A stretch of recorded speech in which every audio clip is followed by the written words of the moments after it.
Hello, everyone, and welcome back to the PetroNerds podcast. My name is Trisha Curtis. I'm the CEO of PetroNerds and the host of the PetroNerds podcast.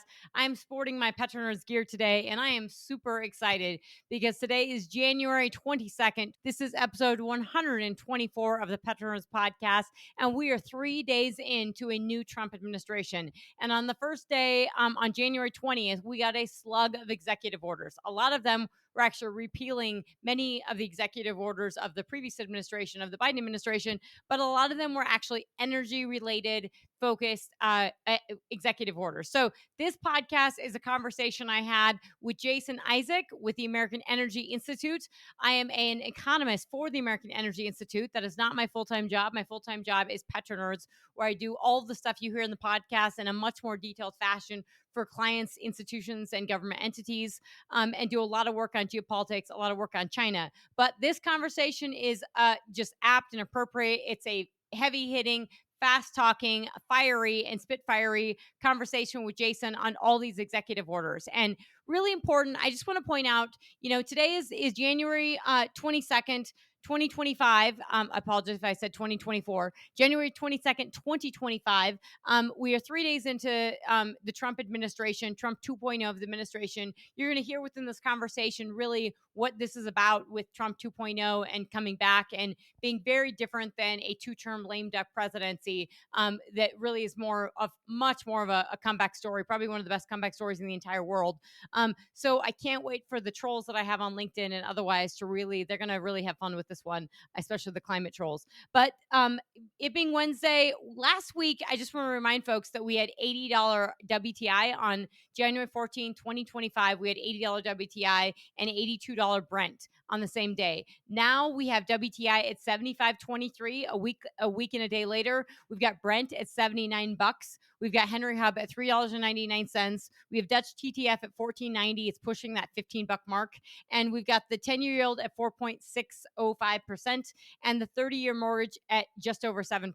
So I want to talk about that for just a minute with this introduction, because the single biggest questions I am getting from clients knowing that Trump is coming in, but really all this oil price volatility is where oil price is going. And so everybody's asking that. There's not a conversation I have or somebody calling or somebody messaging me or something that is that there, you can feel kind of an uncertainty around oil prices. There's certainly an optimism, a sincere optimism. I think you can feel in the stock market, you can see this overwhelming exuberance of just lifting this regulation off the market and what this means for businesses. And you hear this within the executive orders, which I'm going to outline because this is what we talk about within this podcast. But I think with oil prices, we are seeing these massive $5 swings. So you're seeing $5 swings in either direction. You had all this short covering on, last week where, prices ripped up because you had sanctions put in by the Biden administration on January 10th on Russia that was going to hit 1 to 2 million barrels a day of crude in ships. And we still have that up in the air, right? We have had Trump now say that he's going to sanction, he will sanction Russia further if they don't come to the table for a deal. And we know we have sanctions. We know how we're going to have sanctions on Iran. We know we're going to have sanctions on Venezuela. We will potentially have more sanctions on Russia. And we have all these looming tariffs that are in the works and being talked about and threatened and using as negotiating tactics, but have not landed yet. And so all this is creating some unrest and uncertainty in the market, which we really sort of need to put a pin in for a moment in terms of letting this settle out. But these $5 swings that you're seeing up $80 last week and down to 75 now, these are not warranted by supply and demand fundamentals. These are simply traders, and I think a lot of algorithmic trading and a lot of probably trading, on the back end of Christmas and all that short covering that people had to fix because we had all this negative sentiment. Then it ripped positive because they were concerned about supply. And now they're saying, now that the analysts and pundits are saying, hey, this is about the dollar going higher because of the threatening tariffs. There's a lot of volatility here, and I would just sort of question mark that. But part of this and why these executive orders matter is because, Trump literally the moment he stepped onto the stage and gave his speech when at inauguration on Monday, he said, we are going to drill, baby, drill. And he's been saying that, but he also said, we're going to refill the SPR to the tippity top. And so those are two things that are both bullish for the industry in terms of activity, but they're also supportive of price because they put a floor on prices if you're going to refill the SPR. And the drill, baby, drill, which is what we're going to outline and talk about in all these executive orders in this podcast with Jason, we're going to get into that and what that actually means. And that is stuff that I'm working with clients. So I encourage you folks, reach out directly to me whether it's on LinkedIn, whether it's on Twitter, or whether it's on my website at petronerds.com. Reach out and talk to me. I am briefing. I'm doing plenty of one-offs for clients if you don't want to become a quarterly, member and get quarterly debriefings, but we can dive into the weeds on this on a much, much deeper level. But that being said, so we have $75 oil, this $3.99 gas. This is, everybody in the gas side is very, very bullish and positive about this, and certainly excited to see, this is double what we had last year, which was $2 an MCF gas. But that's really this cold snap, this weather that we've seen across the Northeast. We're seeing, freezing temperatures and snow in Texas, and we really had a cold snap here in Denver as well. So across the U.S., we're seeing this cold snap.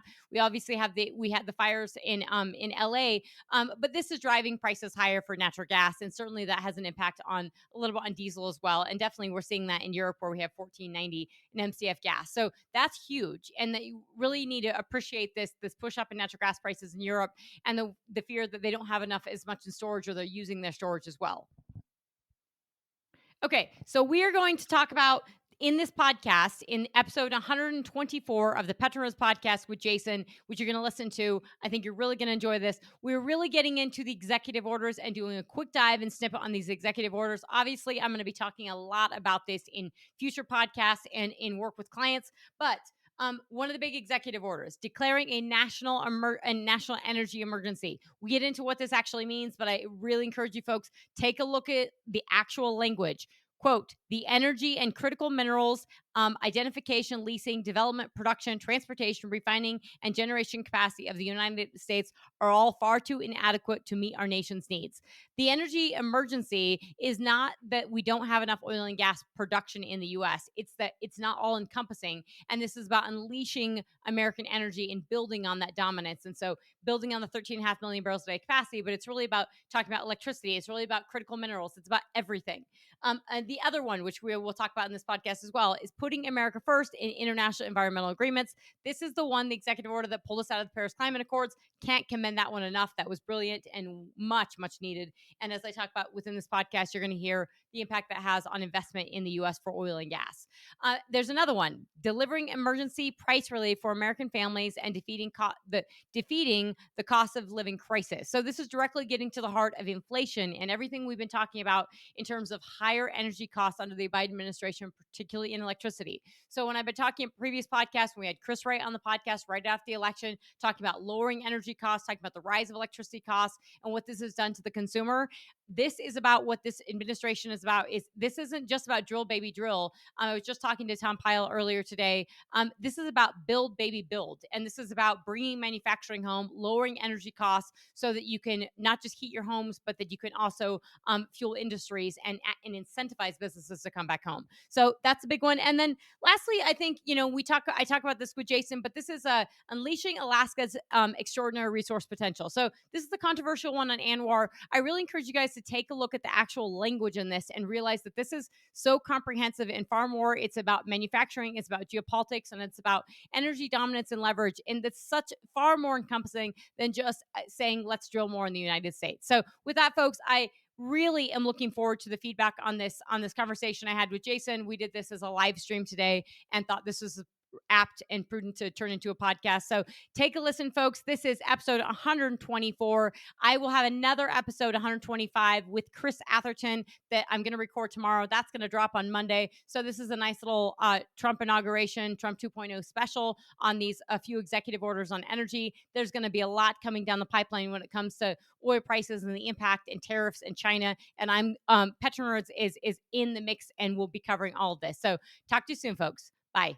Hey, thanks for joining us. Welcome to the American Energy Institute live stream. I am joined with Trisha Curtis, our economist and CEO of PetroNerds. You can find her on LinkedIn at PetroNerds. She's taught me so much about using LinkedIn and trying to increase our engagement for our trade organization, the American Energy Institute. We represent companies that produce energy, American energy, that are unabashedly opposed to subsidies and overwhelmingly support free markets to lower the cost of energy, to actually drive human flourishing, not only here in the United States, but around the world. So Trisha and I wanted to get together and kind of just freestyle a conversation about this new golden age, thus the golden tie I'm wearing, that we're about 2 days into this new golden age here in America. and there has been a flurry of action coming out of the White House starting on day one. I think 200 executive orders. We've broken some of those down, and we're going to talk about them. But first, Trisha, let's talk about economics. You're an economist. What does this look like for the oil prices throughout not only America but around the world? What's the output look like, or the outlook look like? Yeah, so I can tell you, before, the days before Trump is inaugurated, and then days that, it's been 2 or 3 days in. It's Wednesday, happened on Monday. I mean, the single biggest question is really what's the impact to oil prices, from a market perspective, and what does this mean? I apologize, Axel's back there barking. I love it. So, it really is what we had $80 oil before Trump was inaugurated. Now we have $75 oil. So is the market really, what are these $5 swings? I apologize, folks. Hopefully he calms down a second. So the $5 swings, firstly, I'll say. Axel is excited about the golden age. He really is. Axel's super excited. He's basically, he's my he's my sponsor, not my sponsor. He's my mascot for PetroNerds. So, so this $5 swing we have in oil prices, firstly, that is, the Biden administration putting on these tariffs putting on these sanctions on Russia before he left on January 10th. That's, essentially those sanctions are outlined to go after ships. The fact that there were any sanctions left to put on by the Biden administration in the first place, 3 years into the war in Ukraine, is sad and laughable. And Trump has already said, he said he would like to end the war day one, and now he said, hey, the war hasn't ended essentially, and I'm gonna, if you're not gonna make this work, if you're not gonna come to the table for a deal, we're gonna put more sanctions on you. So those sanctions were put on. Now they haven't been implemented, but they impact 1 to 2 million barrels a day of crude being shipped out of Russia, basically tanker movements and everything. Now I have a feeling that Russia, just like Iran, they're very good at moving crude around. So yes, this is gonna put messy measures in place immediately, but then they transfer crude from ship to ship at various ports, and they get around this. And countries like China, who want this crude at a discount, will buy it anyway, who don't care about U.S. sanctions. So that is what moved the market initially prior to the inauguration. And really a lot of that's algorithmic trading as well, and just a lot of short covering. The fact that everybody going into Christmas and post-Christmas, you saw was a lot of negativity on oil prices, as the Saudi oil minister commented about the markets driven by negative sentiment. And then we had all the short covering to cover, so people had to flip their positions, and then we saw this move to 80. Now we're at 75. Everybody's saying that's, oh my gosh, that's tariffs. Now, tariffs were mentioned yesterday with regards to 10% tariff on China. And I really caution folks to be very careful of judging anything we're 3 days into the administration. So tariffs are coming, right? Sanctions and tariffs and all kinds of stuff are coming. And, I actually think these executive orders on energy allude to a lot of this. And I think they're really well written. And unlike the Biden administration, these executive orders, a normal person can read them, and they can understand quickly that these executive orders are about them and making America actually work for everyone, not just a handful of folks in Washington. So I think the big impact to oil prices right now are that people are trying to wrestle with is, okay, we have these big $5 swings.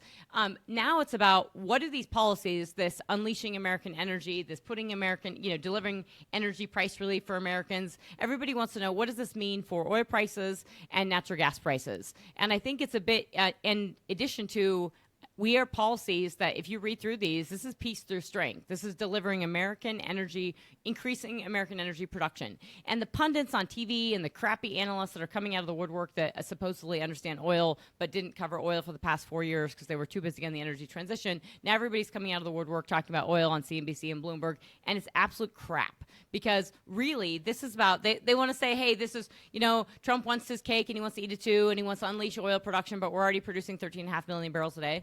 Well, I've got a news flash for all you folks. We have a lot of oil in the ground, a lot.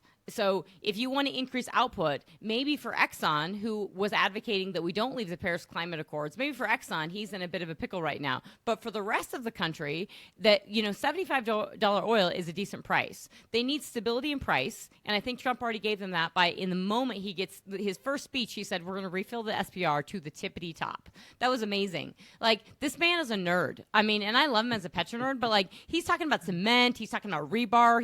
He is a nerd, and it's awesome because because he gets this stuff. So I'm gonna pause right there because I do want to get into all this, but I think that the comments he's made on refilling the SPR, these actual executive orders, what's written into them, and the stuff that he's doing on this peace through strength, which is also written to the executive orders on energy, are just massive. And they have the ability to, yes, put some upward pressure on oil prices, but they also, all the stuff, these executive orders, they are intended to deliver lower energy costs for American consumers, particularly in electricity, and also leverage U.S. oil production, push it further than 13.5 million barrels a day, and leverage U.S. oil production strength in the geopolitical sphere. And that is not something that the Biden administration did, or the Obama administration. Well, Obama administration tried to a little bit, but not admit it. So that's where we're at right now, and I think this would be a great time to dive into all that. So I'll pause and let you dissect Awesome. some of that. Yeah, I think one of the very first executive order he did was rescinding President Biden's flurry of executive orders and actions. One of them in particular that President Biden says protecting public health and the environment by restoring science to tackle the climate crisis. I mean, this is just absolutely absurd. I'm glad President Trump rescinded that one because it's not about science, it's about the science. There are some people out there that have recognized that this has become the religion of the left, this so-called climate crisis that we're all living wonderfully well through, by the way. Leftists and people on the right agree with that overwhelmingly, that mankind is doing so much better today than we were 100 years ago, and it's because of access to affordable and reliable energy. And then this other executive order that was repealed or rescinded, tackling the climate crisis at home and abroad. I mean, this is just more absurdity that the Biden administration was using an entire whole of government approach to weaponize every single branch of government against Americans and really against American energy production, and forcing them to have environmental justice departments, which is still on the EPA website. I can't wait until Lee Zeldin gets confirmed and scrubs that website. It is so awesome to go to the whitehouse.gov right now and see how patriotic that website looks. I love it. I was there earlier today and I'm like, yes, I just want to watch the intro video and be proud of America, because I think it's a really good intro video. And you know what? It has this picture of Trump and his wife and JD Vance, but this is such a complete flip from our previous administration, which, by the way, I don't know if people browsed the website before Biden left office, but he actually changed a lot of stuff that said Biden-Harris, because a lot of it had said Biden-Harris, to just say Joe Biden. And he changed it he took away the solar panels on clean energy and he put like workers and stuff. They put workers and stuff behind it. But it is a complete change. And I was looking at that the moment of the inauguration. I went to whitehouse.gov to see it. And I was really just impressed that this is it's America first. It's about America. And a lot of people criticize Donald Trump for being about Donald Trump. And I really think if you read through these executive orders, you'll realize that is not the case. And people that I trust, obviously around him, including Chris Wright, Khalid, don't think that's the case as well. They really think this man is about putting America first. And energy, these policies are just incredible because they really get that. And I really think that, there's about a lot of crappy foreign affairs articles out in foreign affairs this month, but one of them was talking about Trump, and actually it was Neil Ferguson who was talking about Trump and likening him to Reagan. And it is interesting because Reagan actually did say something. He led on a couple things, the same things that Trump did, was are you better than you were 4 years ago? And everyone in America says, no, we're not. We have higher costs of living. And he also played on, so he actually said, make America great again as well. And he was peace through strength. And so I noted in these executive orders when he said peace through strength, that's a really big deal, because that's something I've been talking about for years, is that when you have this energy, when you're producing 13.5 million barrels per day and 126 billion cubic feet per day of natural gas, you have the ability to leverage that. And you should. And you don't have to leverage it for nefarious bad purposes the way Russia does. You do it for the betterment of the U.S. But I mean, the fact that Hawaii doesn't receive our liquefied natural gas, or they're running their they're running their islands basically on diesel generators is ridiculous. And Alaska, this executive order on Alaska, I went through multiple times because I know it's really controversial to open up ANWR. But it's really just about Alaska, just allowing Alaska to produce what they want to produce, and to say Alaska is a critical role in the Pacific. They're an absolute critical role in the Pacific. We should be, and we have to realize that we are at war in the Middle East, and we're at war in Ukraine. And that has to be recognized, that the global CO2 emissions do not matter a drop. They go up during war. Those are actual wars. And what these executive orders are doing is to try to prevent further war and to try to leverage our strength in energy, because it's the cornerstone of this. And that's why it's really impressive to think about the stuff that Chris Wright said in his testimony and the stuff that he said on our in our talk together, which has been in subsequent podcasts. But it's really about, this man gets energy. He does understand that energy is your leverage and your strength. And so it's not about hurting anyone. It's not about winners and losers. It's about actually leveling the playing field to lower energy costs and make sure that the U.S. can actually do things. And that literally helps everyone. It helps everyone from their households to a lower electricity bill to businesses who are actually trying to build an automobile in the U.S. so they don't go to China to build it because the power's cheaper over there. Yeah.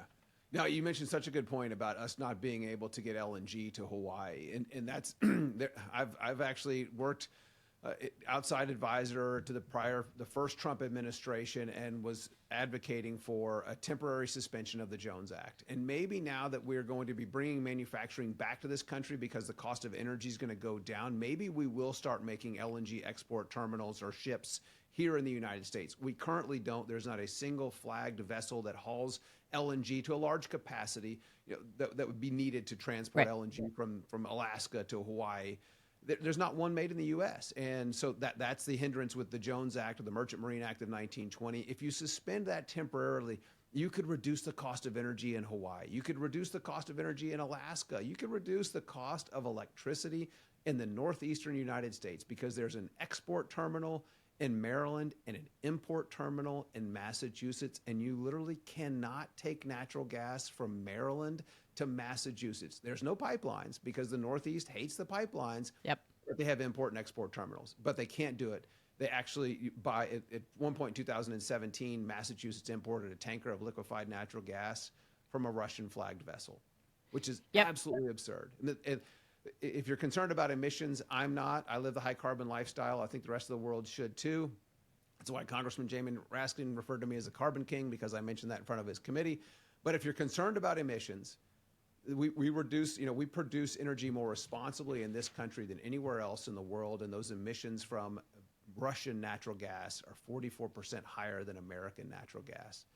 So it's just absolutely absurd. I would love to see a temporary suspension of the Jones Act until we can bring that manufacturing back to this country and make those vessels here. Well, the Jones Act is a tricky one. So, I mean, you're correct. I mean, Jones Act is about having a U.S. flagged vessel. Like, you have this.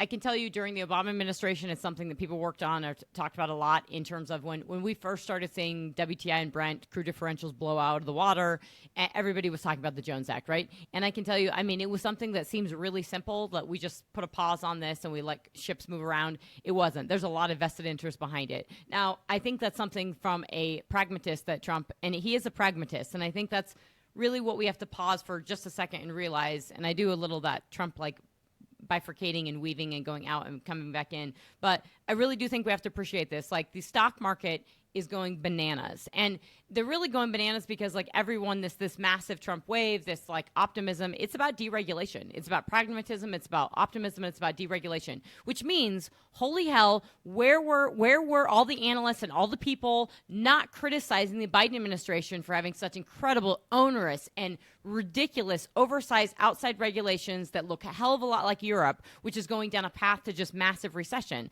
I mean, it's amazing to me that how everyone's looking at this market and thinking how great Trump is, but we never recognize how awful and horrible these policies by the Biden administration were, and how they were ideological. And so, I mean, things like, I would love to say that Trump could wave his hand and we could get rid of the Jones Act for a little bit and build these tankers or allow ships to move around our ports and to be able to take LNG easily. Clearly, we are moving diesel. Our diesel is going to the Pacific. It's going to Hawaii, and they're running their all these island chains off of diesel generators. We could do that with LNG. This wouldn't be difficult, but under some of these executive orders, because they're declared a national energy emergency, it will probably allows a little bit of potentially powers like Defense Production Act, and it does allow some wavering. There's a reason why they declared energy a national emergency, and it wasn't because we're not producing 13.5 million barrels a day. It's because we have very high electricity costs, and it's because that he wants to leverage our energy. And so the way it's written is really, it's well written and it's really clear. And I just want to read a snippet to people because there's four that are really big. It's the declaring the national energy emergency. The next one is delivering emergency relief for American families and defeating the cost of living crisis. So it's weaving in energy into inflation. And then the next one is putting America first in international environmental agreements. And that one is just brilliant because that's one that pulls us out of the Paris Climate Accords. But this one says purpose: the energy and critical minerals identification, leasing, development, production, transportation, refining, generation capacity of the United States are all far too inadequate to meet our nation's needs. So he's not just saying, hey, our energy, like our oil and gas production is insufficient. He's saying refining, transportation, generation, and critical minerals are insufficient. Quote, we need a reliable, diversified, and affordable supply of energy to drive our nation's manufacturing, transportation, agriculture, and defense industries, and to sustain the basics of modern life and military preparedness.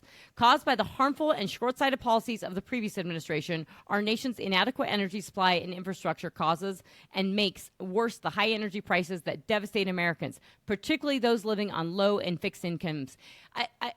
It's amazing that he captured everything that people voted for him for in one little paragraph in an executive order, because that is why and he talks about in these executive orders, they talk about families that have been left behind, people that have been left behind, because, if you ask your families how much they're paying for electricity. So this is all encompassing. And the point is that as you say, as we all say, that energy is what is not a sector of the economy. It is the economy, but it's also your nation. So the fact that we've had such unbelievable power in, 13.5 million barrels a day, and we haven't leaned into this power, this is what this is going to do. And it's not just about oil and gas production. It's making sure you have the refining capacity. And if you've ever war gamed, and I have, you have to realize that everything's based on oil. Everything. It's all VLCC, it's all crude shipments, it's all tankers. And so if you have a robust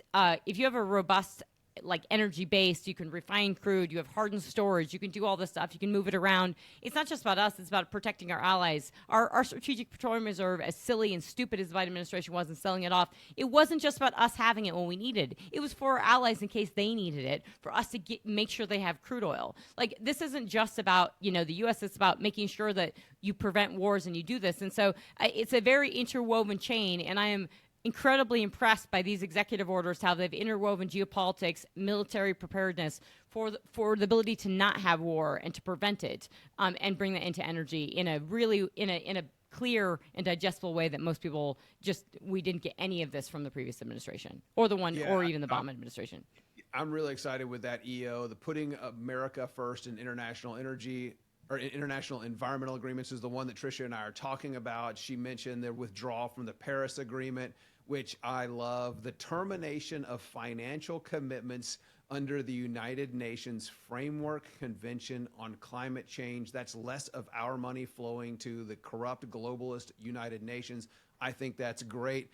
And to signal that it was such a strong move, here's an announcement from the Chinese Foreign Ministry spokeswoman Mao Ning said, China is concerned about the U.S. announcement that it will withdraw from the Paris Agreement. That, to me, right there. Yeah, that's a win. That's a huge win. That just shows that it's a great move because China is receiving billions, if not trillions of dollars from us in the form of subsidies going to Chinese-made goods. It's the Green New Scam. It's one of the greatest transfers of wealth in mankind, us sending our tax dollars to fund the Chinese Communist Party for things that don't work when we need them. Yeah, so I think this might be a great point I want to talk more about these individual executive orders, but you're absolutely right. So I think the UN one is huge. So I imagine if you didn't vote for Trump, your hair is on fire right now because all these things with climate change in the UN are just going up in smoke, which I think is absolutely incredible because they're the cornerstone of things that really, really hurt this country. And I followed Biden's policies from day one, and they were so damning and so devastating on energy. And they had massive repercussions because we actually had a war, Russia invading Ukraine, and that's when we felt the brunt of a lot of these poor policies on energy. But when you pull out of the Paris Climate Accords, which, as you know, I've been advocating long to do that, and knew that Trump would do that day one. So I think that's a really smart move because it's a really good signal. It does a lot of different things. One, it makes it investable in the U.S. It basically sends signal to the world that we are not applying by your arbitrary and ridiculous climate change rules that move the needle. It's 1.5 degrees, it's 2 degrees, whatever it is. We're not burning up tomorrow. And by the way, we have to run a country, and we're the largest country. We're the largest country on a monetary basis, on a dollar basis in the world, and we have to do this. So we're not going to be beholden to your policies. Now, technically, we weren't, but it's a nice signal. And the fact that I really still think it's very interesting that Darren Woods and Exxon were advocating that we stay in the Paris Climate Accords. And apparently the logic behind that was, hey, we have continuity and investment. But the reality is that when you pull out of the Paris Climate Accords as the United States of America, and I would make sure to point out that right before Trump was inaugurated, a bunch of banks pulled out of all this ESG stuff, not just the DEI stuff, but the actual ESG stuff on climate, because they said, hey, we weren't making money in this. It doesn't. The rules are arbitrary. It doesn't make any sense. So when we now do this as the Paris Climate Accords, you send a signal to the world. You can invest in U.S. oil and gas, like upstream, downstream, everything. And so that does help in terms of our allies, like we're potentially going to get more Japanese investment. I don't know if you were seeing headlines on Bloomberg last night. The Japanese are very interested in investing in upstream assets. Like, everybody wanted to invest in America. They wanted more LNG. They want to do this stuff. They only didn't because the Biden administration literally was going around saying, no, we're not going to talk about oil and gas. We're not going to talk about increasing output. We're not even going to talk that we are the largest producer. We're not going to do it. Europe wanted them to do it, even though Europe is hell-bent on the energy transition, and Japan sure as hell wanted them to do it. And that joint communique on energy that was with the IEA. This was with Japan in 2021. It was amazing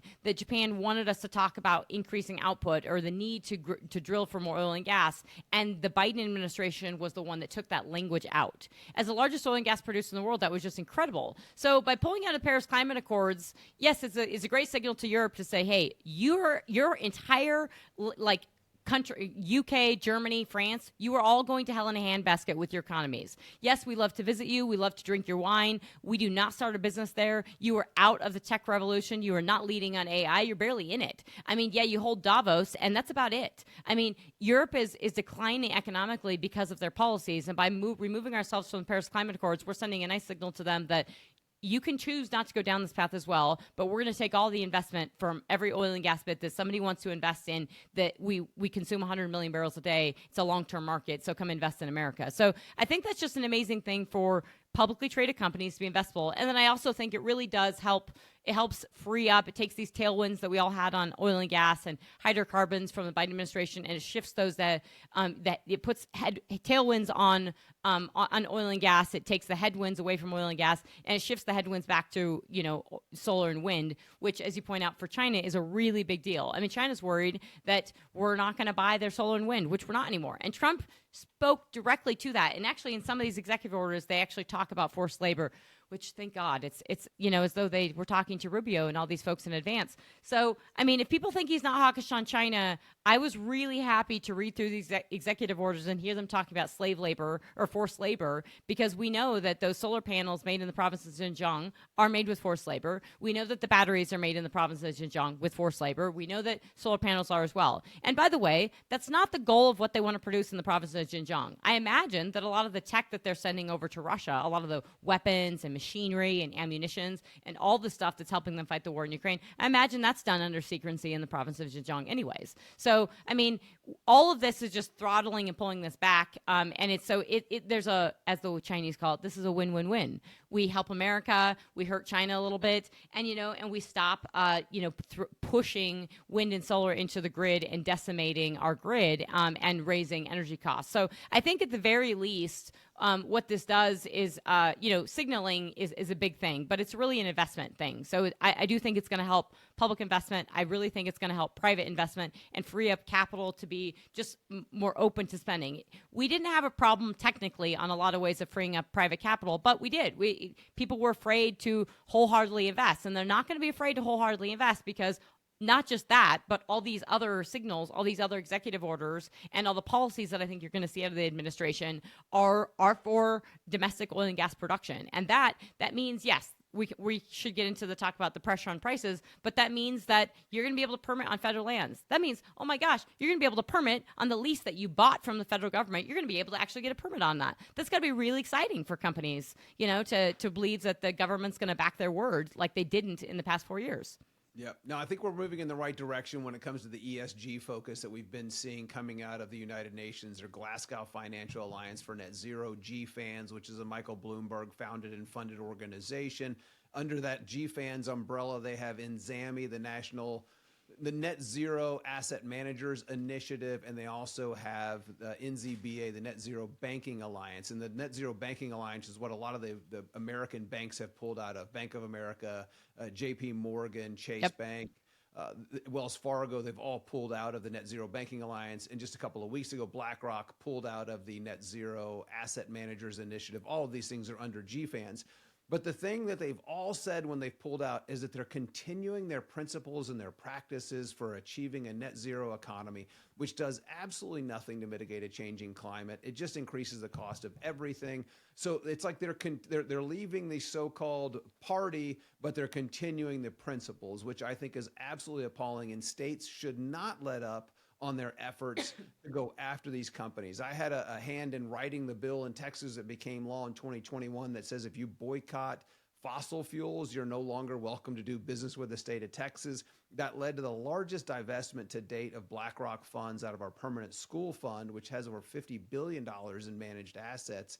They pulled out $8.5 billion out from under management of BlackRock. That was all of it because they were able to find, they did a cost benefit analysis, and they were able to find that there are other providers of financial management services that don't discriminate against hydrocarbons and those companies that produce and transport them that actually offer similar services that don't cost more money. And one of them happened to be based in Texas. So we moved billions of dollars from BlackRock, weaponizing those dollars against American energy producers into another company, which I think was the fiduciary responsible thing to do. So we need to continue to see our attorneys generals go after these companies for their weaponization of capital that they've been entrusted with. And I think President Trump is doing that. He's getting rid of the social cost of carbon. He's getting rid of the climate hoax. And so I think there's going to be incredible traction within the Securities and Exchange Commission is to promote more fiduciary responsibility. And that's one of the things that I'm most excited about because it's really deep into the weeds. And we've got to get these companies back to markets and back to supporting. This is going to be one of the biggest issues with ANWR. President Trump is opening up ANWR for exploration, but you go in and you look at these banks' their websites. They proudly boast that they do not make funding available for drilling or oil and gas production in the Alaska National Wildlife Refuge because they faced political pressure from activists that could care less about the bottom line, could care less about shareholders or the peoples whose pensions have been entrusted with these financial institutions. So those companies need to be held liable and they need to step up and they need to change their ways. Like many of them have dropped their DEI pledges over the last couple of weeks because of political pressure from a guy named Robbie Starbuck in Tennessee, who's really gone after some of these companies and they're taking corrective action. They need to drop their ESG agendas entirely and actually make funds available to companies that produce American energy that, as I said earlier, and I say often, produce it more responsibly than anywhere else on the planet. So in order to have affordable, reliable energy, that's what we need is financial institutions to stop their political agendas, driving these people down a path to zero, because that's kind of what it is. It's a path to zero. It's zero profits, zero energy, zero prosperity. It's terrible. So I hope that continues to happen. Lastly, I'll wrap up here with my comment because you were talking a lot about China, slave labor. The Arizona legislature passed a bill that said if they're going to procure things like electric vehicles, other components, they have to be confirmed that they're not made with child or slave labor. a simple act that you would think would make sense to anyone. Nobody wants to buy a product that and boast about it being made with child or slave labor. But yet this passed the legislature and the governor vetoed it. So I know there's going to be more action across the states to push measures like this to make sure that we're competing in a free market, because we're not. And that's one of the reasons why I support President Trump's tariffs, because we're not competing in a free market. We're competing against child and slave labor, and that's absolutely appalling, and we shouldn't be doing that. And so he's going to put tariffs on these countries. And so I'm supportive of that. I know a lot of economists are not. They don't think it's free market. But I think, I certainly am because of that. Well, I really appreciate you opening that segue, because you actually give me an opportunity to do what I think a lot of folks, I'll be very honest. I voted for Trump twice. I'm, a proud supporter, and wanted him in office. There's no question in terms of him against Hillary Clinton, in terms of the policies, and particularly on energy and the economy, and no question on Harris. So, and absolutely on Biden and Harris. So, but when it comes to tariffs, and as an economist and someone, initially I was, I will say, where I'm critical, or was critical in the first term of Donald Trump, was really not being hard enough on China. There was a lot of stuff they started to do, which was great under within the Secretary of State, within the State Department, labeling what was going on within China as genocide. That was huge. I mean, that was a really big move. It took years for them to do that, because there was actually so much bureaucratic pushback within the State Department. And I really think this is important to realize, is that, and this is awesome, because this is even, I hear this from a lot of analysts, really good ones, that are recognizing that, look, this is not just a two-term president. Most two-term presidents come in and they're kind of weak or lame duck the second term. This is a rejuvenated Donald Trump. This is a Donald Trump who said, I should have been in there the last 4 years and I wasn't, and now I'm back. And boy, I'm going to do everything I said I was going to do and more. So I don't want people to think this is definitely not a two-term president. This is something that's only happened twice. This is the second time in history. This is one of the most amazing comeback stories in world history for a leader. And everybody says this about him, but listen to what he says, because it's really about the American people, and it's really about putting America on a different path. If this was about him, he wouldn't have run for office. He would have done something else. And so, I mean, this is really about in history to lose wealth as he in office. I think the first president in history to lose wealth. Yep. I mean, and this is the thing, is that, like, the people around him. So I will say, firstly, on tariffs, I would say that I was skeptical, how he was going to use them, what they look to be, free trade. And I was wrong. I was absolutely wrong. I mean, and that's really my knowledge of China. I definitely wanted to be harsher on China. But the reality is, to be hard on China, to be tougher on China, to be a China hawk. And I don't say you just be a warmongering China hawk. We need really good intelligence on China, really good intelligence on energy, and we now have that on energy through Chris Wright and through others within the cabinet. Rubio is actually on whatever China's list, right? He's banned, or he's what are they calling it? China has said they're willing to talk to Rubio. He's now the Secretary of State, but he's actually sanctioned under China. So that's kind of incredible. I'm bullish that Rubio is hawkish on China, and it's not just like being blanket China hawk as in Washington style. I'm talking about understanding what China is doing, because what we're talking about in these unfair trade practices, it's not just unfair. We got to understand why China is doing this. What does China subsidize everything? It is not for the benefit of humankind. It is not to lower global CO2 emissions. They're dumping their products. This is a playbook they had from the 1980s. They just produce and produce and produce and sort of get by. They fake the numbers. They cook the books. I really encourage people to listen or to read the book from Mao till now from Frank Dickiter. He's really, really good on the history of China. There's only been 5 leaders. We have 5 leaders. That's incredible continuity in history. So this is not new. I mean, everybody likes to. Quick, folks, if you're listening, you didn't realize that I'm just so pleased that we have a China expert that you're listening to right now, Trisha Curtis. If you want to support our work, you can go to the AmericanEnergyInstitute.com and support our work so that we can keep Trisha doing the great work that she's absolutely doing. And of course, you can learn more and follow her. She's the CEO of PetroNerds. So I got to get these drops in here. Oh, I appreciate that. No, absolutely. You're brilliant on this, and I just love sitting back and listening to you. Well, so we'll just do a little more of the China rant because I know everybody, like, people always reach out and they say there's very few people to do like China and oil. And I would say, like, so on this China piece of like, there's some really good people you can follow, but massive continuity in the history of China on leadership. So Xi is harkening back to Mao, but really it's all the same, right? It's Mao, Deng Xiaoping, Hu Jintao, Jiang Zemin, they're all the same.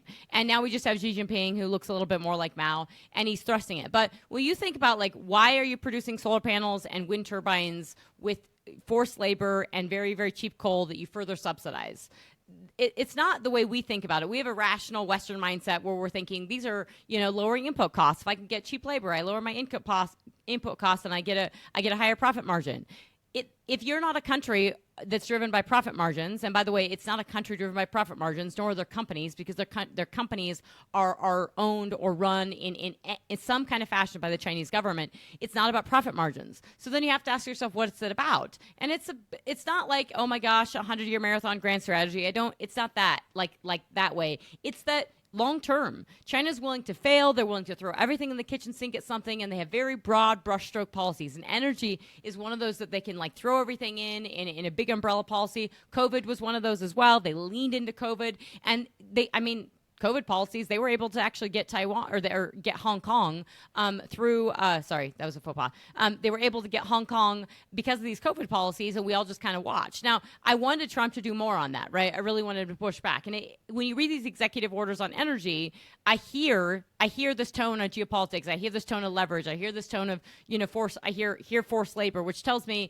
intelligent people on China know what the hell is going on when they wrote these energy policies. So we do have to be tough on China, and that means that when I get on a plane and I'm talking to oil guys and they're saying, "Oh, but I get my pipe from China." Well, the whole plan of tariffs is that 5 years from now, when I get out on a plane, I don't want to hear about you getting your pipe from China, okay? Because we do not want to be supporting countries, and it's different than Russia, right? Where we didn't buy a ton of stuff from Russia. California stupidly purchased a lot of crude oil from them, and now they couldn't, once Russia invaded Ukraine, they couldn't buy that crude oil anymore. A lot of other countries then did, and they got it at a discount. But it wasn't like we were purchasing tons of Russian products, right? Starbucks lost their businesses, Exxon lost everything, everybody lost stuff. But we have to realize that's what happens in war. So when there's an infraction or a problem or an incursion with China, which there inevitably will be, I'm not saying necessarily World War III, I'm just saying any kind of incursion, anything you fight about them with, Philippines, South China Sea, East China Sea, holy moly, the list is long, Taiwan, everything, blockading, we're going to have issues with China. You don't want to be economically exposed. The reason China's exporting all this stuff and dumping into your country is so that you are economically exposed, so that you are addicted to these cheap goods at Walmart and Five Below and all this stuff, and that you push back. We saw that amazingly with TikTok. Everybody pushing back. Why do you think the Chinese, through TikTok, pay people a couple $100s a month of passive income on TikTok? It is so they get really angry and they don't want you to take it away. Is TikTok making money? No. Not a prayer's chance in hell. They're making money by paying people who post videos $200 a month in passive income. But that's an easy way to get people really angry to get rid of their thing. And so I think people have to really realize that this China thing is not simple. It is not simple at all. And so I didn't think several years ago I'd say all in on tariffs, but if it's done right, as Jamie Dimon has pointed out, tariffs are basically the way Trump is viewing tariffs and sanctions together, and we're going to sanction Venezuela, we're going to sanction Iran, we're going to sanction a lot of countries, there's a carrot and stick approach in negotiation, but they're really about saying, we mean business, and this is how we mean business. And also saying, okay, you want to do business, then we are going to take that tariff and we're going to implement these costs. Now, a lot of people are saying tariffs at 10% basically just get pushed through the supply chain, and essentially they aren't inflationary. So when Trump's saying tariffs 10%, everybody thought he was going to come out of the gate with massive tariffs on China. It's 3 days in. Wait and see, folks. But it gives him leverage because everyone knows that he's willing to do it. And that's really serious. That means everyone knows he's willing to do it. The stock market knows he's willing to do it. Like, this is there, and it's ready and waiting. And so every country he's doing business with know that they could get tariff slaps on them. So yes, it might hurt us and we won't be able to buy a dishwasher for cheap, but it's definitely going to hurt them. Like, Europe is hurting economically. They really don't want tariffs. So maybe they might get wise and start investing in NATO and might investing in their own defense and stop being so stupid on their own ridiculous policies. That might help. So I'll stop on that little rant, but I'm very, very passionate about China and all these related policies. And I hope you guys can see that they're extremely interrelated. And that's why I'm really excited to be being an economist for the American Energy Institute, because it's not just about, it's about American energy energy, but this intersects the entire world. Absolutely. Thanks. You know, it's interesting. I posted something because the Congressional Budget Office updated numbers last week prior to President Trump being sworn in. They updated some numbers on what I call a green new scam. I think President Trump calls it green new scam, but sometimes I call it green bling. Basically, the green energy aspects of the Inflation Reduction Act, they updated their cost estimates from $270 million over 10 years. This is what's found in the Inflation Reduction Act, the poorly named, to $825 billion over the next 10 years. That's a massive increase. But when you think about the taxpayers, the number of taxpayers in this country, just under 170 million individual taxpayers, that's over $5,000 per taxpayer in this country over the next 10 years in intermittent, unreliable energy that doesn't work when you desperately need it, but that is made in China. I put on my, and I'm more active on X, formerly Twitter. Isaac for Energy is the handle. Give me a follow. Again, Isaac for Energy. I put an invoice up from the CCP to the American taxpayer to the tune of $5,000 because that's what we're paying. I think one more EO that I want to talk about before we wrap up is the EV mandate. President Trump has called for ending the EV mandate. I'm about to publish some research with some great researchers that have been helping me out on this for months, kind of disclosing what the true cost of an EV is. It's nearly $100,000 in subsidies that every single electric vehicle sold in the United States receives from taxpayers, ratepayers, and purchasers of internal combustion engines. So when you buy a new vehicle, about $2,000 of the cost of that new vehicle, if you buy a gasoline or diesel vehicle, $2,000 for the cost of that vehicle is going in to subsidize an electric vehicle made by any number of companies. This is going to be, I think, the biggest testament and test for Doge because Elon Musk is heading this up, and nearly half of, or based on the research, Tesla would about break even if it weren't for the credits that they're selling. There's an illegal multiplier credit that the EPA gives, and we're hoping that that multiplier credit goes away with this new administration. It is an illegal multiplier credit that gives EVs credit for over 700 miles per gallon. And the purpose here is to increase the fuel economy of vehicles. It's a corporate average fuel economy or CAFE standards. But they're not increasing the fuel efficiency of vehicles because they're just giving an illegal multiplier to EVs, and those credits are being sold by EV manufacturers. It's the reason why there is an EV mandate, because the only way for automobile manufacturers to compete and to produce vehicles to meet their corporate average fuel economy requirements is to produce EVs and get the credits. They're tired of paying Elon for those credits. I think, again, this is going to be the biggest test for Doge. Are they going to get rid of these hidden subsidies, like these deep state EV mandate subsidies and requirements? There's several others. I disclose those in our research. You'll see those at AmericanEnergyInstitute.com very soon. I'm in the finishing touches of putting that together, but this will unleash the American automotive industry to make vehicles that consumers actually want. It will bring a resurgence back to America. And Trisha, I think you've hit on what's going on in Germany with their automotive manufacturing there. There seems to be a large part of that is offline right now. A massive amount, over half of their automotive manufacturing capacity is offline, but a lot of their just overall Germany, industrial capacity. Largest economy in the EU, right? Largest economy in Europe, and I mean, next largest economy is France, and the same thing is happening there. There was a really good, really good Financial Times article that just charts, and it came out actually it last Thursday, and it's like Germany in charts, and it shows you like increasing unemployment, increasing inflation, people not working, right? I mean, they no longer have this this penchant for working. I mean, this is Germany. This is like, it has been our ally since post World War II, came restructured. I mean, you rely on the Germans to get shit done. Get stuff done. And, and just and they build amazing things, and this is all falling apart. And I heard Olaf Scholz last year say, Germany was not in recession. Well, they actually were in recession, and they're in recession now. And so, people always say they're the sick man of Europe, but they are. They're leading Germany. And if you want to know another country, the only country that's worse is the UK. I mean, it is these policies and that are really just burdensome, and that's why I really, it's not like, hey, I know Biden's out of office, but it's really, really important to realize why we have these executive orders, why we have everything being done by the Trump administration right now is repealing all this incredibly bad stuff that the Biden administration did when he was elected as a moderate and he ruled like a far leftist socialist out of Europe. And that is not we saw the impact quickly to the American consumer, to the American family through high energy costs, particularly. So, and I don't say this is not about oil prices, folks. This is about electricity costs and the shoving this wind and solar into the grid. And so I want to loop back to your EV mandate, and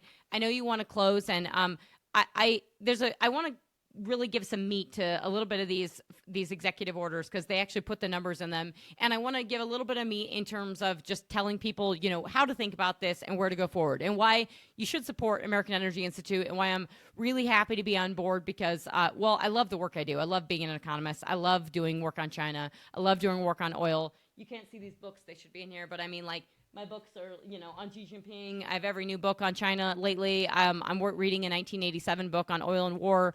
But like, this is untapped, this work. And so Elon Musk, if we can just roll this back, something I heard on Bloomberg and CNBC, somebody said, look at the people surrounding Trump on stage, and they're like, these are the oligarchs. And I thought, that's so cute by half. Actually, Jamie Dimon just said that Elon Musk, he likened him to Einstein, and a lot of people actually do. You could say that this is just a president who surrounded himself by really intelligent people. And Chris Wright was on stage with those people. And he has surrounded himself by some of the most intelligent people in the U.S. and these tech leaders and entrepreneurs.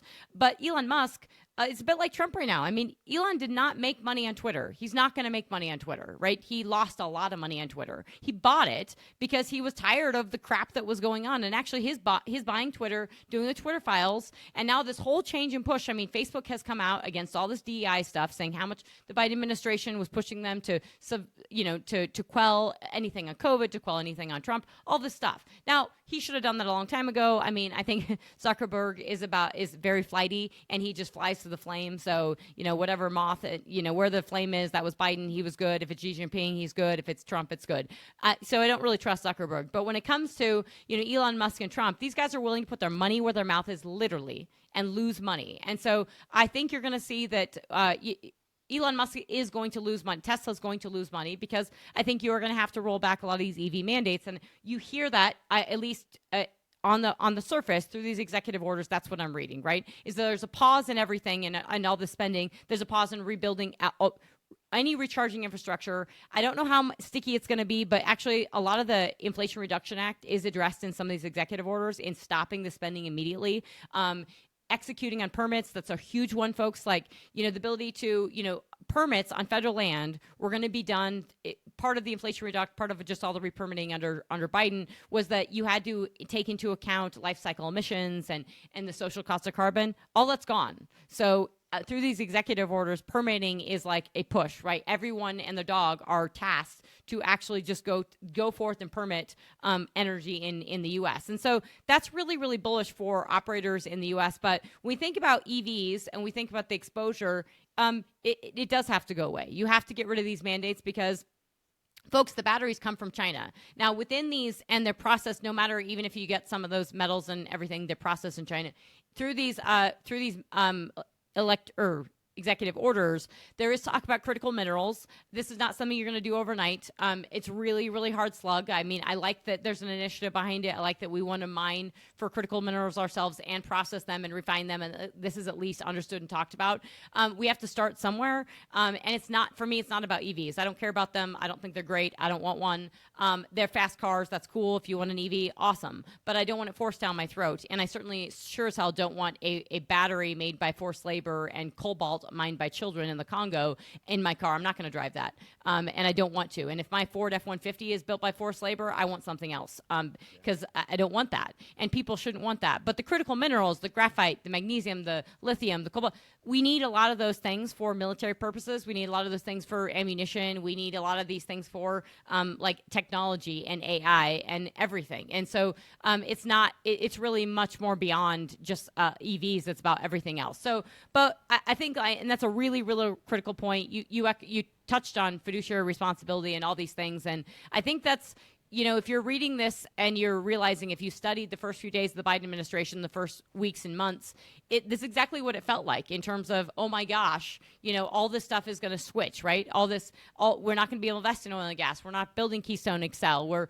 pulling out all this stuff. We're going back to the Paris Climate Accords. It was really bad. And now it's a complete reverse of this, right? A complete reverse. It's saying, we are investing in oil and gas. We're actually demanding our country to invest in energy and making making and unleashing American energy. And I really think that the trickle-on effects, if Biden can increase the energy cost from 13 cents a kilowatt hour when it was flat across the country, flat with no inflation, and take it to 18 cents a kilowatt hour in a handful of years by decommissioning coal and adding wind and solar, we can reverse that. We can stem the damage. We can stop decommissioning coal-fired power generation, which many companies have said they're willing to do so. We can add more natural gas in the electricity pool. And I do want to add this because I'm very frustrated. I think I told you over the phone, but Jason Bordoff, he works at Columbia University. He's great at raising money.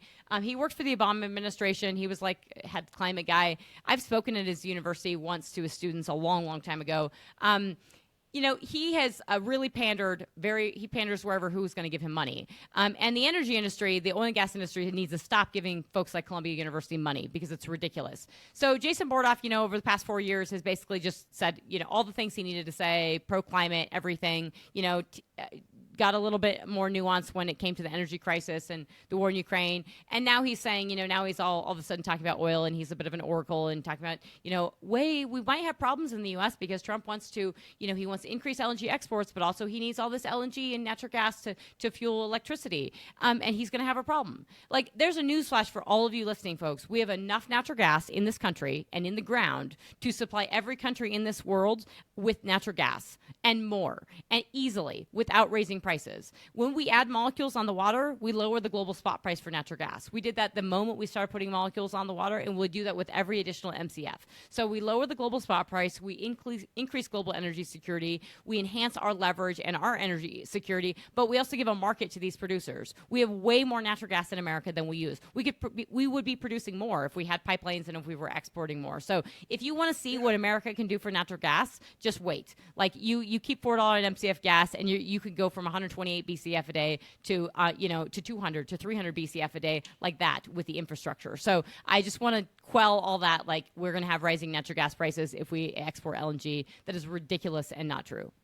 Yeah, I think it was the Buckeye Institute. They did a research paper last year that showed that over 70% of the fertilizer plants in the in EU, in Europe, were offline because the price of natural gas was too high, or there wasn't any available at even ridiculously high prices. So that's driving up the cost of food. That's a problem, and we could be resolving that problem right away with American natural gas. That's going to reduce the cost of food. This is one of these ways that a lot of people don't dive into the weeds like we do, because we get into the research, we read the books, we read every day. We get into the weeds on this kind of stuff, but we understand the economic impact because, as you said earlier, and we kind of quote Chris Wright, who's talks about energy isn't part of the economy, it is the economy. And he delivered that so eloquently at his confirmation hearing. But we can talk for hours on this topic, but here we are just under an hour. Want to wrap up. Trisha, where can people find out more about you and PetroNerds? Yeah, so they can come to the website. They can reach out. There's a form on the website. You can reach out to me directly. It'll pop me an email, and I'll get in touch with you. So reach out if you want more information. I mean, I do this stuff for clients on a very detailed, deep dive basis. And, the biggest questions people are asking is, what does this mean for oil prices? What does this mean for natural gas prices? And how do we think about this going forward? So that's evolving. But, I've spent a lot of time with clients walking them through that. But I post a lot. I like to, as you know, I like to do this stuff, put it out publicly. I believe in getting information out to the market. And so the PetroNerds podcast is a great way to do this. We'll probably turn this into a podcast as well. So LinkedIn is great. I do have a little more bigger followers on LinkedIn than Twitter, but you can reach out to me on Twitter. It's Trisha J Coffee, because I like coffee a lot. And so Trisha J Coffee, I have a PetroNerds Twitter account, LinkedIn, any of those you can reach out. And you can see most stuff I post on LinkedIn. I give nice summaries of what's going on in the market, do short videos, do synopses, as well as tell people where I'm speaking next. And before we close, Jason, I want to point this out because you've spoken to the numbers. And so I really do encourage people, go to the website. You have to actually kind of stream through because there are a lot of executive orders, but the one on executive order on delivering emergency relief for American families and defeating the cost of living crisis. I just want to put this because there's numbers in here.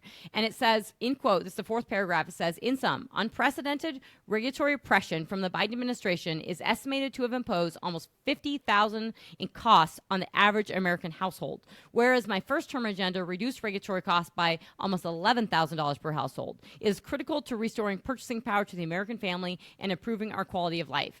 And I think, that is just massive, folks. And these are not inflated numbers. when you look at just the cost of electricity, but then you look at inflation and you look at all these regulations, it's really, really huge. And so all these executive orders are really about like enabling you American energy dominance. And really, it's not just American energy dominance of, yay, we're producing a lot more oil, which people are so concerned about. It's allowing more oil to be produced. It's allowing more exports to happen. And, something I was listening to CNBC last night, and the Saudi oil minister was on TV, and this is or Saudi economy minister, and Nasser, the Saudi Aramco guy, was also on TV, and they said that Saudi Arabia is kind of aware of what's going on with the U.S. and it's amazing. Like, I just want to give people in the oil market this kind of context.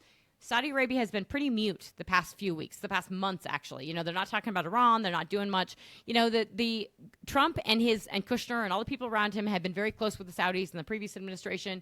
And you can expect a deal to be cut with the Saudis, right? We're going to give them something because we're going to sanction Iran and they're going to be able to increase output. And I would just say that, like, the U.S. wants to increase oil production, but if we sanction Venezuela, if we sanction Iran, we're going to be able to do that. But the Saudis said they can increase production in weeks by 3 million barrels per day. And that means that I just want people to appreciate, like, Trump doesn't want $80 oil. Probably doesn't even want 75. He might settle for 70. I think he wants something in the 60s. But having stable oil prices, having slightly higher natural gas prices, having lower regulation, being able to permit on federal land, being able to get permits and being able to expedite, and actually having infrastructure and having companies actually invest and having natural gas companies realize how their role in the electricity pool and lowering the cost of electricity across for the household, for businesses, everything. Like, the impacts of this is so big, folks. I just cannot underscore it enough of how meaningful this is. And I'm so excited because there's a lot to digest and work through and everything, and that's what we're doing at American Energy Institute. But I am really, really pumped about this going forward. So, reach out. Happy to be on board and really excited. Great. Thanks, Trisha, so much. Appreciate you joining us today. If you like what we're working on, you can find out more about us at the AmericanEnergyInstitute.com. You want to support us, please do. We're a couple of different organizations. We're a 501c3 charitable research organization, educate policymakers on things like ESG and how detrimental they are to producing American energy. We educate policymakers on EVs, on ways to ensure grid reliability, because our grids are becoming increasingly threatened here in the United States, and we certainly don't want to go the road that Germany and the United Kingdom are going down right now, and that's deindustrialization. We need more affordable and reliable electricity and energy in general. We're fighting for those policies. We are truly the America First American Energy Trade Organization, representing American energy producers that unabashedly support free markets and oppose subsidies and market distorting policies. So join us, help us this fight across the country. We don't work only at the federal level. We work also in the state legislatures around the country to making sure that we get good policy to help reduce the cost of energy to drive economic prosperity. So thank you so much for tuning in. Stay tuned, because hopefully we're going to continue to do this more as we go through this golden age here in America. So welcome back to the White House, President Donald Trump. Thank you for bringing this golden age upon us, and thank you for tuning in. Thanks, folks. Bye.